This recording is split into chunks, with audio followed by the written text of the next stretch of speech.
Assalamualaikum warahmatullahi wabarakatuh. Sahabat beriman, Gaza, sepetak tanah yang menempel di pesisir timur laut Mediterania, telah menjadi saksi bisu atas rentetan konflik yang tak kunjung usai di antara tembok-tembok tinggi dan brigada yang memisahkannya dari dunia luar. Gaza sekarang disebut sebagai penjara terbesar di dunia karena blokade-blokade yang diciptakan oleh Zionis. Kisah-kisah perjuangan, penderitaan, dan ketegangan berkelanjutan terukir dalam sejarahnya. Kalaulah bukan karena pertolongan Allah, niscaya Gaza telah habis. Sahabat beriman, di tengah realitas yang keras ini, muncullah cerita-cerita tentang kehadiran pasukan lain yang turut datang menghantui tentara Zionis. Jadi dikatakan ada entitas gaib yang dianggap turun tangan dalam konflik ini. Konflik Gaza tidak hanya dilihat melalui dari lensa politik dan melalui militer, tetapi juga memiliki dimensi spiritual yang mendalam, yang mana keyakinan dan doa menjadi bagian yang tak terpisahkan dari kehidupan sehari-hari rakyat Palestina.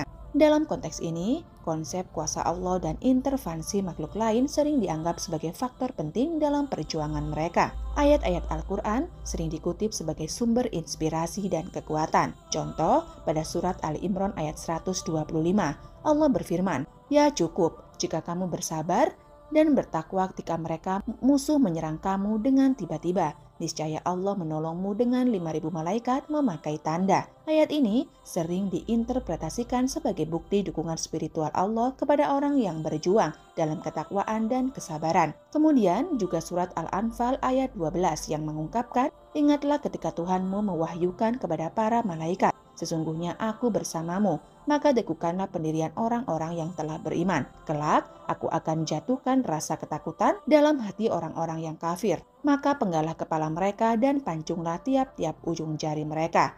Ayat ini menekankan konsep rasa takut yang Allah tanamkan dalam hati musuh kaum muslimin, yang mana ayat ini diinterpretasikan sebagai dukungan psikologis dan moral bagi para pejuang. Dalam narasi konflik Gaza, sering juga muncul kisah tentang intervensi gaib yang dianggap sebagai bantuan langsung dari Allah. Misalnya dalam pertempuran, Mujahidin Palestina mengklaim mereka merasakan kehadiran entitas tak kasat mata yang membantu mereka, baik dalam bentuk pasukan maupun malaikat atau peristiwa gaib yang lainnya. Selanjutnya, kitab surat Al-Ahzab ayat 26, Allah berfirman, "Dan dia menurunkan orang-orang ahli kitab, Bani Quraisy yang membantu golongan-golongan yang bersekutu dari benteng-benteng mereka, dan dia memasukkan rasa takut ke dalam hati mereka. Sebagian mereka kamu bunuh dan sebagian yang lain kamu tawan." Ayat ini sering dihubungkan dengan kejadian-kejadian di Gaza, di mana mujahidin merasa didukung oleh kekuatan yang tak terlihat. Musuh-musuh Islam berperang dengan rasa takut mati, sedangkan umat Islam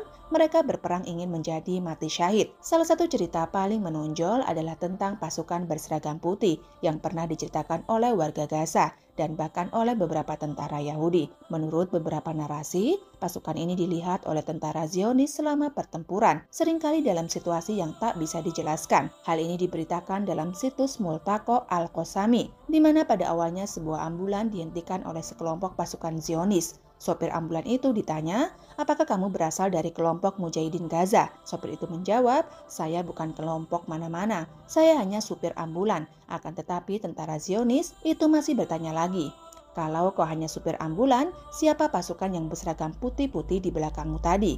Supir ini bingung karena tidak ada melihat seorang pun yang berada di belakangnya. Si supir hanya menjawab, "Saya tidak tahu apa-apa. Tidak ada siapapun di belakang saya." Kemudian ada juga cerita mengenai pasukan tidak dikenal yang datang dari seorang penduduk rumah susun, yang mana waktu itu dia hendak mengungsi bersama keluarganya untuk menyelamatkan diri dari serangan Zionis. Di tangga rumah susun itu dia melihat beberapa pejuang menangis. Dia bertanya, "Kenapa kalian menangis?" Para pejuang itu menjawab, "Kami menangis bukan karena khawatir keadaan diri kami atau takut dari musuh. Kami menangis karena kami bukan yang bertempur di sana. Ada kelompok lain yang bertempur memporak-porandakan musuh dan kami tidak tahu dari mana mereka datang. Dan kejadian ini terjadi di malam hari." Kemudian dalam sebuah laporan oleh situs Al Jazeera disebutkan, pada suatu hari sebuah rumah yang berada di antara Jabal Al-Kashif dan Jabal Ar-Rois, tepatnya di Jalan Al-Karom. Rumah itu didatang oleh sekelompok pasukan Zionis. Seluruh anggota keluarga diperintahkan duduk di sebuah ruangan. Salah satu anak laki-laki diinterogasi mengenai ciri-ciri pejuang mujahidin. Saat diinterogasi, Anak laki-laki itu menjawab dengan jujur bahwa para pejuang mujahidin menggunakan baju hitam-hitam. Akan tetapi, tentara Zionis malah marah dan memukulnya hingga anak laki-laki ini pingsan. Selama 3 hari berturut-turut, setiap ditanya anak laki-laki itu menjawab bahwa pejuang mujahidin memakai seragam hitam. Akhirnya, tentara Zionis makin naik pitam dan dia mengatakan dengan keras, "Woi, pembohong, mereka itu berseragam putih. Mereka selalu menyerang kami di malam hari. Lihat mereka, merasa dihantui di malam hari." Kemudian cerita lain yang diceritakan penduduk Palestina juga, cerita ini melibatkan pengalaman di mana mereka saat itu dibantu oleh pasukan dikenal situasi yang kritis. Beberapa menyebutkan kehadiran makhluk misterius yang bertempur di sisi mujahidin, menunjukkan bahwa dalam momen-momen tertentu pertolongan datang dari sumber yang tidak terduga. Apakah malaikat Allah? Wallahu alam. Karena ini beberapa cerita yang saya dapat. Di sisi lain, tentara Zionis juga melaporkan pengalaman yang serupa. Dalam wawancara dan laporan, beberapa tentara mengakui perasaan takut dan kebingungan yang tidak bisa dijelaskan yang mereka hubungkan dengan kehadiran pasukan goib ini. Mereka bilang bahwa arwah para korban yang mereka bunuh itu terus menghantui mereka. Jadi banyak dari mereka yang depresi. Kemudian laporan dari channel Zionis yang menayangkan cerita seorang tentara Israel yang mengalami kebutaan mendadak. Dia buta selama mengklaim bertemu dengan tentara berpakaian putih, yang mana tentara itu menaburkan pasir ke matanya. Dia berkata, "Ketika saya berada di Gaza, seorang tentara berpakaian putih mendatangi saya. Kemudian dia menaburkan pasir di mata saya. Hingga saat itu juga saya mengalami kebutaan." Dalam hal ini, Allah berfirman dalam surat At-Taubah ayat ke-26 yang artinya, "Kemudian Allah menurunkan ketenangan kepada Rasul-Nya dan kepada orang-orang yang beriman. Dan Allah menurunkan tentara yang kamu tiada melihatnya. Dan Allah menimpakan bencana kepada orang-orang kafir. Dan demikianlah pembalasan kepada orang-orang yang kafir." Kemudian ada kisah tentara Zionis yang lain yang digambarkan pertemuan mereka dengan apa yang mereka sebut sebagai hantu di medan perang. Mereka tidak diketahui dari mana asalnya, kapan munculnya, dan kemana hilangnya. Pengakuan lain mereka, "Kami berhadapan dengan pasukan berbaju putih dengan berjenggot panjang. Kami tembak dengan senjata, akan tetapi mereka tidak mati." Fenomena ini tidak hanya mengguncang keyakinan mereka tentang realitas fisik perang, tetapi juga menimbulkan pertanyaan tentang keberadaan kekuatan yang lebih besar dalam konflik ini. Dan terakhir, kisah yang dialami oleh seorang mantan tentara Israel bernama Ido Galrazon. Dia memberikan pernyataan di parlemen Israel pada tahun 2015. Ini merupakan contoh nyata dari trauma perang yang dialami oleh banyak tentara Zionis. Mantan tentara ini membunuh lebih dari 40 orang warga Gaza yang tidak berdosa selama tugasnya. Dia mengalami gangguan tidur berat dan trauma psikologis.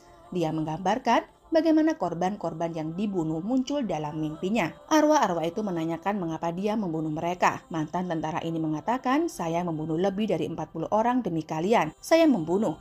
Di malam harinya dia mendatangiku dan mengatakan, "Mengapa kamu membunuhku? Mengapa kamu membunuhku?" Dia berteriak-teriak di parlemen seperti itu. Tidak jelas siapa yang menghantui mantan tentara itu, tapi dia mengacu pada orang-orang yang dia bunuh atau arwah para mujahidin Palestina. Sahabat beriman, kasus-kasus seperti ini menunjukkan bahwa trauma perang tidak hanya terbatas pada medan perang fisik, tetapi juga berlanjut dalam bentuk gangguan psikologis yang mendalam. Penyebab bunuh diri ini seringkali kompleks. Data resmi dari Pusat Informasi dan Penelitian Parlemen Israel menunjukkan bahwa rezim Tel Aviv mencatat 500 kasus bunuh diri setiap tahunnya, di mana 100 diantaranya terjadi di kalangan anak muda dalam kelompok usia 15-24 tahun, mencakup faktor-faktor seperti stres pasca trauma, rasa bersalah dan kesulitan dalam menyesuaikan diri dengan kehidupan sipil setelah tugas. Jadi jangan pernah bosan untuk terus mendoakan saudara-saudara kita di Gaza. Pertolongan Allah pasti datang. Allah tidak pernah tidak menepati janjinya.